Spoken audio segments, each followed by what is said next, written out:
Welcome to Huberman Lab Essentials, where we revisit past episodes for the most potent and actionable science-based tools for mental health, physical health, and performance. I'm Andrew Huberman, and I'm a professor of neurobiology and ophthalmology at Stanford School of Medicine. This podcast is separate from my teaching and research roles at Stanford. It is, however, part of my desire and effort to bring zero-cost-to-consumer information about science and science-related tools to the general public. Today, I want to talk about something that is vitally important for not just athletic performance, but for your entire life and indeed for your longevity, and that's muscle. And one of the things that's exquisite and fantastic about the human brain is that it can direct all sorts of different kinds of movement, different speeds of movement of different durations. All of that is governed by the relationship between the nervous system, neurons, and their connections to muscle. So today, as always, we're going to talk a little bit of mechanism. I'm going to explain how neurons control muscle. We will touch on some nutritional themes and how that relates to muscle, in particular, a specific amino acid that if it's available in your bloodstream frequently enough and at sufficient levels can help you build and improve the quality of muscle. We are also going to talk about recovery. That's when muscle grows. That's when muscle gets more flexible. None of that actually happens during training. It happens after training. Most people, when they hear the word muscle, they just think about strength. But of course, muscles are involved in everything that we do. They are involved in speaking. They are involved in sitting and standing up. They are involved in lifting objects, including ourselves. They are absolutely essential for maintaining how we breathe. They are absolutely essential for ambulation, for moving, and for skills of any kind. So when we think about muscle, we don't just want to think about muscle, the meat that is muscle, but what controls that muscle. And no surprise, what controls muscle is the nervous system. The nervous system does that through three main nodes of control. Basically, we have upper motor neurons in our motor cortex. So those are in our skull. And those are involved in deliberate movement. Those upper motor neurons send signals down to my spinal cord, where there are two categories of neurons. One are the lower motor neurons, and those lower motor neurons send little wires that we call axons out to our muscles and cause those muscles to contract. They do that by dumping chemicals onto the muscle. In fact, the chemical is acetylcholine. Now, there's another category of neurons in the spinal cord called central pattern generators, or CPGs, and those are involved in rhythmic movements. Anytime we're walking or doing something where we don't have to think about it to do it deliberately, it's just happening reflexively. That's central pattern generators and motor neurons. Anytime we're doing something deliberately, the top-down control, as we call it, from the upper motor neurons comes in and takes control of that system. So it's really simple. You've only got three ingredients. You got the upper motor neurons, the lower motor neurons, and for rhythmic movements that are reflexive, you've also got the central pattern generators. I'd now like to shift our attention to how to use specific aspects of muscular contraction to improve muscle hypertrophy, muscle growth, as well as improving muscle strength. There are a lot of reasons to want to get stronger. And I should just mention that it's not always the case that getting stronger involves muscles getting bigger. There are ways for muscles to get stronger without getting bigger. However, increasing the size of a muscle almost inevitably increases the strength of that muscle, at least to some degree. Reasons why most everyone should want to get their muscles stronger is that muscles are generally getting progressively weaker across the lifespan. So when I say getting stronger, it's not necessarily about being able to move increasing amounts of weight in the gym, but rather to offset some of the normal decline in strength and posture and the ability to generate a large range of movement safely that occurs as we age. So there's an important principle of muscle physiology called the Henneman size principle. And the Henneman size principle essentially says that we recruit what are called motor units. Motor units are just the connections between nerve and muscle in a pattern that staircases from low threshold to high threshold. What this means is when you pick up something that is light, you're going to use the minimum amount of nerve to muscle energy in order to move that thing. Likewise, when you pick up an object that's heavy, you're going to use the minimum amount of nerve to muscle connectivity and energy in order to move that object. So it's basically a conservation of energy principle. Now, if you continue to exert effort of movement, what will happen is you will tend to recruit more and more motor units with time. As you recruit more and more of these motor units, these connections between these lower motor neurons and muscle, that's when you start to get changes in the muscle. That's when you open the gate for the potential for the muscles to get stronger and to get larger. And so the way this process works has been badly misunderstood in the kind of online literature of weight training and bodybuilding and even in sports physiology. The Henneman size principle is kind of a foundational principle within muscle physiology. But many people have come to interpret it by saying that the way to recruit high threshold motor units, the ones that are hard to get to, is to just use heavy weights. And that's actually not the case. As we'll talk about, the research supports that weights in a very large range of sort of percentage of your maximum, anywhere from 30 to 80%. So weights that are not very light but are moderately light to heavy can cause changes in the connections between nerve and muscle that lead to muscle strength and muscle hypertrophy. Put differently, heavy weights can help build muscle and strength, but they are not required. What one has to do is adhere to a certain number of parameters, just a couple of key variables that I'll spell out for you. And if you do that, you can greatly increase muscle hypertrophy, muscle size, and or muscle strength if that's what you want to do.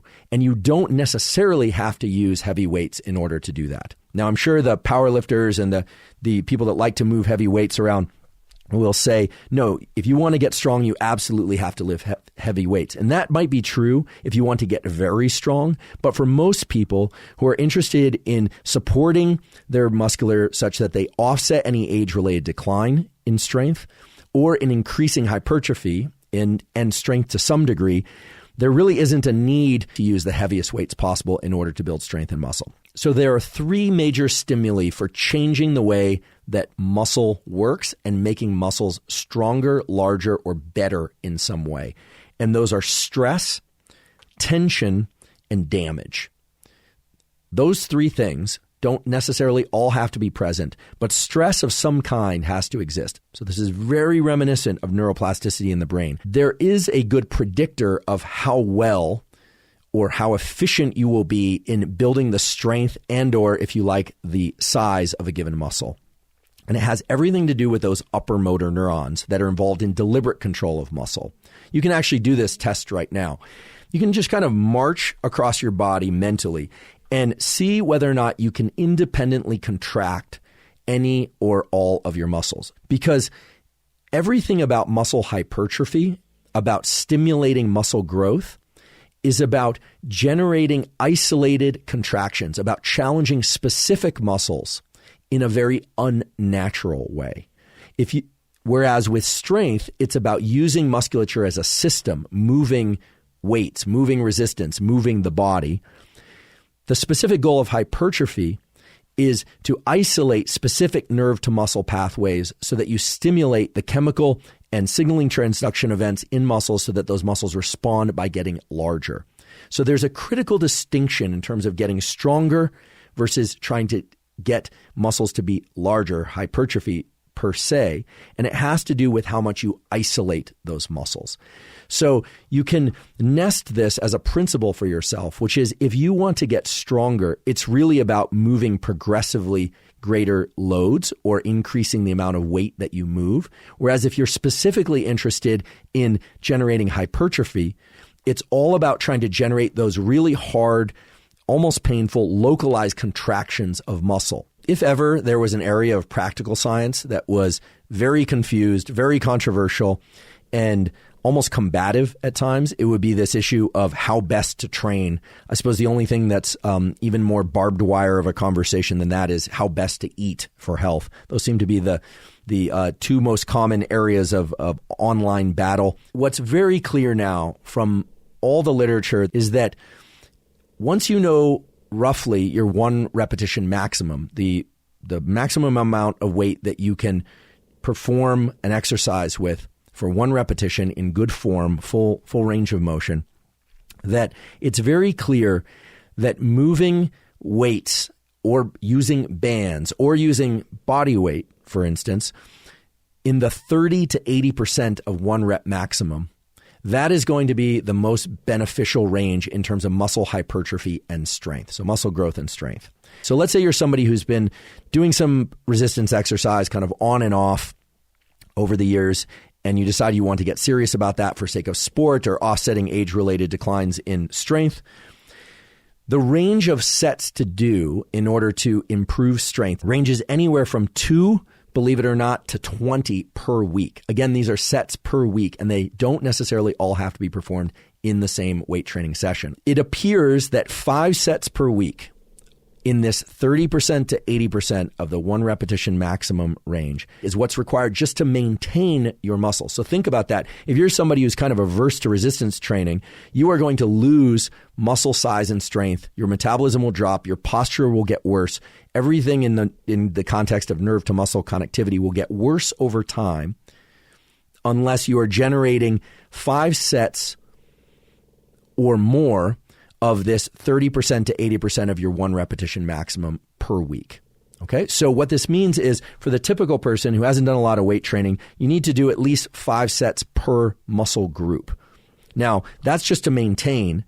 And then there's this huge range that goes all the way up to 15 and in some case 20 sets per week. Now, how many sets you perform is going to depend on the intensity of the work that you perform. This is where it gets a little bit controversial, but I think nowadays most people agree that 10% of the sets of a given workout or 10% of workouts overall should be of the high intensity sort where one is actually working to muscular failure. But the point being that most of your training, most of your sets should be not to failure. And the reason for that is it allows you to do more volume of work. So we can make this simple.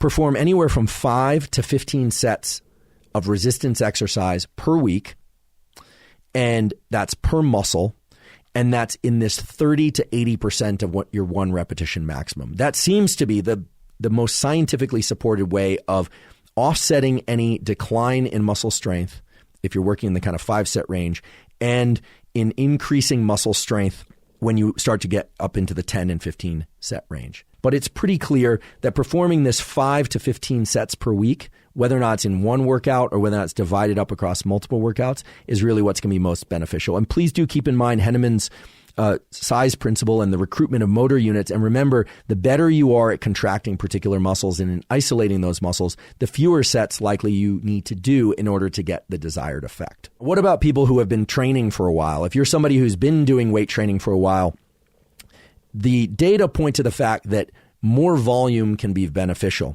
even for muscles that you are very efficient at contracting. Now, the curve on this, the graph on this, begins again at about 5 sets per week for maintaining a given muscle group and extends all the way out to 25 or 30 sets per week. However, there are individuals who, for whatever reason, can generate so much force. They're so good at training muscles that they can generate so much force in just 4 or 6 or 8 sets that doing this large volume of work is actually going to be counterproductive. So everyone needs to figure out for themselves, first of all, how often you're willing to do resistance exercise of any kind. And then it does appear that somewhere between 5 and 15 sets per week is going to be what's the thing that's going to work for most people. Now, this is based on a tremendous amount of work that was done by Andy Galpin and colleagues, Brad Schoenfield and colleagues, Mike Roberts. There's a huge group of people out there doing exercise physiology and a small subset of them that are linking them back to real-world protocols that don't just pertain to athletes. So that's mainly what I'm focusing on today. And surely there will be exceptions. Now, if you are going to divide the sets across the week, you're not going to do all 10 sets, for instance, for a given muscle group in one session, then of course it's imperative that the muscles recover in between sessions. You might ask, well, what about the speeds of movements? This actually turns out to be a really interesting data set. For generating explosiveness and speed, it's very clear that learning to generate forces quickly and to move heavy or moderately heavy loads quickly is going to be beneficial because of the way that you train the motor neurons. And of course, changes in the muscle. And so what this would involve is something like 60 to 75% of a one repetition maximum, and then in a controlled way, moving that as quickly as one can throughout the entire set, and certainly not going to failure, because as you approach failure, the inability to move the weight with good form, the weight inevitably slows down. So as you're probably starting to realize, you need to customize a resistance practice for your particular needs and goals. So we've talked about a few principles. The fact that you need to get sufficient volume. You need at least 5 sets to maintain, and you probably need about 10 sets per muscle group in order to improve muscle. That moving weights of moderate to moderately heavy weight quickly is going to be best for explosiveness. That isolating muscles and really contracting muscles hard, something that you can test by just when you're outside the training session, seeing whether or not you can cramp the muscle hard will really will tell you your capacity to improve hypertrophy or to engage strength changes in that muscle. That your ability to contract a muscle hard is inversely related to the number of sets that you should do in order to isolate and stimulate that muscle. Now, how long to recover between sets? This is a question. For the testosterone protocol, Duncan French and colleagues found that it was about 2 minutes, keeping that really on the clock, 2 minutes, not longer. For hypertrophy and for strength gains, it does seem that resting anywhere from 2 minutes or even 3 or 4 or even 5 or 6 minutes can be beneficial. So how do we know if we've recovered? How can we test recovery? And this is not just recovery from resistance training. This is recovery from running, recovery from swimming. Up until now, I've been talking about resistance training more or less in a vacuum. I haven't even touched on the fact that many people are running and they're doing resistance training, or they're swimming and they're doing resistance training. Well, you can assess systemic recovery, meaning your nervous system and your nervous system's ability to generate force, both distributed and isolated, through 3 main tests. And fortunately, these tests are very simple, and 2 of them are essentially zero cost, require no equipment. HRV, heart rate variability, has made its way finally into the forefront of exercise physiology and even into the popular discussion. I've talked about HRV before, how when we exhale, our heart rate slows down because of the way that our diaphragm is connected to our heart and to our brain, and the way our brain is connected to our heart. When we inhale, our heart rate speeds up, and that is the basis of heart rate variability. Heart rate variability is good, but heart rate variability is difficult for a lot of people to measure. There are 2 measures, however, whether or not you recovered, that you can use first thing in the morning when you wake up in order to assess how well recovered you are, and therefore whether or not you should train your whole system at all that day. The first one is grip strength.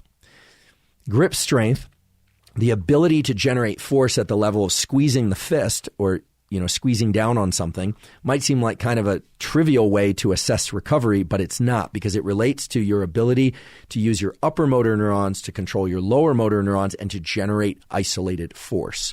And so that's really what you're assessing when you do that. Some people will use, one of these grip tools. If I've been working really hard, not sleeping very well, or I've been training a lot, any one or combination of those things, my grip suffers. I can't actually squeeze that thing down as much as I can. But on a good day, I can squeeze this thing so that I eliminate the hole in the donut, so to speak. You can also take a floor scale and squeeze the scale and see how much force you can generate. I would do that as a baseline to establish what you can do when you're well rested. And then if you do that in the morning, you can see whether or not you're able to generate the same amount of force. A lot of this is very subjective. With the scale, you're really trying to assess whether or not you can generate the same amount of force. If you start seeing a 10% or 20% certainly reduction in that, that's concerning. It means that your system, your nervous system as a whole, it's not necessarily fatigued. It's that the pathways from nerve to muscle are still in the process of rewiring themselves in order to generate force. And you might think, well, I trained one muscle group one day. Why am I having a hard time doing this for a completely different muscle group? Doesn't make any sense. But there's something about the upper motor neuron to lower motor neuron pathway generally that allows you to use something like grip strength as a kind of a thermometer, if you will, of your ability to recover. So look for your ability to generate force in grip when you first wake up. It's not going to be as good as it is at 3 p.m. after a cup of coffee and a couple meals, but that the point isn't performance overall. The point is to assess whether or not you're getting better, worse, or the same from day to day. The other one that's really terrific is carbon dioxide tolerance. So this is a really interesting tool that endurance athletes, strength athletes, I think can all benefit from. So here's how you do the carbon dioxide tolerance test. You wake up in the morning, and what you're going to do is you're going to inhale through your nose as deeply as you can. You can do this lying down, sitting, whatever. Inhale through your nose, and then exhale all the way. So that's 1. You're going to repeat that 4 times. Then you take a 5th inhale as deep as you can through your nose. Fill your lungs as much as you can, and if you can try and expand make your stomach go out while you do that, that means that your diaphragm is really engaged. So you're inhaling as much as you possibly can. Then hit the timer, and your goal is to release that air as slowly as possible through your mouth. So it looks like you have a tiny, tiny little straw in your mouth, and you're letting it go as slowly as you possibly can. Measure what we call the carbon dioxide blow-off time or discard rate. I know you can all sit with lungs empty after you eliminate all that air, but don't lie to yourself. Don't stop the timer when you've been sitting with your lungs empty for a while. Stop the timer when you are finally no longer able to exhale any more air. Your carbon dioxide discard rate will be somewhere between 1 second and presumably 2 minutes. 2 minutes would be a heroic carbon dioxide discard time. 30 seconds would be more typical. 20 seconds would be fast. If your carbon dioxide discard time is 20 or 25 seconds or less, you are not necessarily recovered from your previous day's activities. If your carbon dioxide discard time is somewhere between about 30 seconds and 60 seconds, you are in what we would call kind of the green zone, where you are in a position to do more physical work. And if your carbon dioxide discard time is somewhere between 65 and 120 seconds, well, then you have almost certainly recovered your nervous system. I'm not talking about the individual muscles, but your nervous system is prepared to do more work. I'm really keen on this tool because everybody has different recovery abilities. I realize people have varying levels of stress and demand in their life. It's just impossible to prescribe an entire protocol that says, okay, yes, you should train today, and this is exactly what you should do. No, you shouldn't. Use carbon dioxide discard rate because A, it's valuable, it's informative. B, it's zero cost, and C, it's something that you can track objectively over time. And that's really the key. So recovery is a complex process. It's got a lot of things, but the CO2 tolerance test should be a valuable tool. Now, another tool for recovery that people are very excited about is the use of cold and the ice bath. And this is important. Yes, it will reduce inflammation. Yes, it will reduce the amount of delayed onset muscle soreness, but it does seem to interfere with some of the things like mTOR pathways, the mammalian target rapamycin pathway, and other pathways related to inflammation that promote muscle repair. Remember, and muscle growth. Remember, stress, tension, and damage are the stimulus for nerve to muscle connections to change and for muscles to get bigger, stronger, and better. And so if you're getting into the ice bath after doing resistance training, you are likely short-circuiting the improvements that you're trying to create. The other thing are non-steroid anti-inflammatory drugs. You know their trade names. These are painkillers that many people take. Those, as I've mentioned in a previous episode, seem to prevent a lot of the gains, the improvements in endurance, strength, and size that people are specifically using exercise for. So be cautious about your use of non-steroid anti-inflammatory drugs, especially within the 4 hours preceding or the 4 hours following exercise. Let's talk about some of the things that seem to work across the board to improve strength, improve hypertrophy, and improve nerve to muscle communication and performance. The first thing that's absolutely key for nerve to muscle communication and physical performance of any kind might not sound that exciting to you, but it is very exciting, and that's salt. Nerve cells, neurons, communicate with each other and communicate with muscle by electricity. but that electricity is generated by particular ions moving into and out of the neuron. And the rushing in of a particular ion, sodium, salt, is what allows nerve cells to fire. If you don't have enough salt in your system, your neurons and your brain and your nerve to muscle communication will be terrible. If you have sufficient salt, it will be excellent. How much salt will depend on how much water you're drinking, how much caffeine you're drinking, and how much food you're ingesting. So, and whether or not you're taking any diuretics, how hot it is, et cetera, how much you're sweating. So you want to make sure that you have enough salt, potassium, and magnesium in your system if you want to perform well. The other thing that's been shown over and over again in numerous well-controlled studies to improve muscle performance is creatine. How much creatine? Well, I asked the experts, and they tell me that for somebody who's about 180 pounds, 5 grams a day should be sufficient or so. Creatine seems to have a performance-enhancing effect. There are 66 studies, showing that power output is greatly increased, anywhere from 12 to 20%. And this is sprinting and running and jumping as well as weightlifting by creatine. The ability to hydrate your body is improved by creatine because of the way that it brings more water into cells of various kinds. It reduces fatigue. When it comes to supporting muscle, it does seem that ingesting 700 to 3,000 milligrams of the essential amino acid leucine with each meal is important. Now, that does not necessarily mean from supplements. In fact, most people recommend that you get your protein, you get your amino acids, including your essential amino acids and your leucine from whole foods. High quality proteins are high density proteins. What do you mean by that? Well, it is true that a lot of sources of protein are found in things like beans and nuts and things like that, that all the essential amino acids can be found there. But per unit calorie, if it's in your practice, and it's in your ethics to ingest animal proteins, it's true that, for instance, 200 calories of steak or chicken or fish or eggs will have a higher density of essential amino acids than the equivalent amount of calories from nuts or plants. So I'm not, for the vegans and vegetarians, I'm certainly not saying there's no way that you can support muscle growth. You absolutely can. I encourage you to think about this protein density issue and whether or not you're getting sufficient essential amino acids, especially leucine. But I think the simple takeaway from the literature that I was able to extract, eating 2 to 4 times a day, making sure you're getting sufficient amino acids in a way that's compatible with your ethics and with your nutritional regimen is going to support muscle repair, muscle growth, strength improvements, etc. just fine. Last but not least, I want to thank you for your time and attention today. And as always, thank you for your interest in science.